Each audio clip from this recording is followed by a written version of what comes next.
FSSAI जो हमारी खाद्य नियामक संस्था है देश की, उसके निर्देश के हिसाब से 3 ग्राम क्रिएटिन प्रति व्यक्ति प्रतिदिन के हिसाब से दिया जा सकता है। 3 ग्राम से ज़्यादा नहीं होना चाहिए और एडल्ट को दिया जा सकता है। एडल्ट मतलब 18 साल से ऊपर। पर एक्सरसाइज करने वाले, खेलकूद खेलने वाले लोगों में 15 साल से ऊपर के लिए हम लोग व्यस्क की श्रेणी रखते हैं, कहते हैं, क्योंकि अगर उसकी एक्टिविटी एडल्ट की तरह है तो उसकी खुराक भी एडल्ट की तरह होगी। तो 3 ग्राम की डोज रखी हुई है। इससे पहले FSSAI की रूलिंग आने से पहले 5 ग्राम की डोज थी।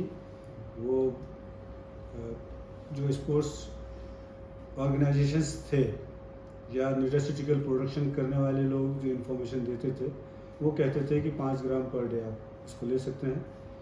और उससे भी पहले 90s की बात है, तब ये आया था कि आप 20 ग्राम क्रिएटिन पर डे 4 दिन तक लेकर के पहले लोड कर लें और उसके बाद उसको 5 ग्राम पर डे तक 3 महीने तक चलाएं और फिर 1 महीने का आप ब्रेक करें, फिर दोबारा से लोड करें और दोबारा चलाएं। तो अभी आज जो FSSAI की रूलिंग आई है उसके हिसाब से हमें चलना चाहिए, कोई लोडिंग नहीं। और 3 ग्राम पर डे अगर कोई ले रहा है तो 2-3 महीने तक वो ले सकता है, फिर बीच में ब्रेक देना चाहे तो दे सकता है। और 3 ग्राम सफिशिएंट है। और वैसे भी अगर क्रिएटिन नहीं भी है तो भी हमारा शरीर, जो भी हमारे पास फ्यूल होगा, उसको फ्यूल को इस्तेमाल करने के लिए ATP तो बनाएगा ही।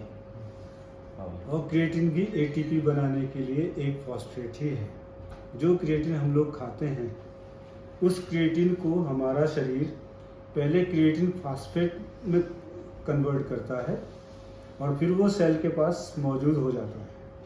और फिर जब ATP की ज़रूरत होती है तब कोई ATP फ्यूल के रूप में इस्तेमाल हो गया।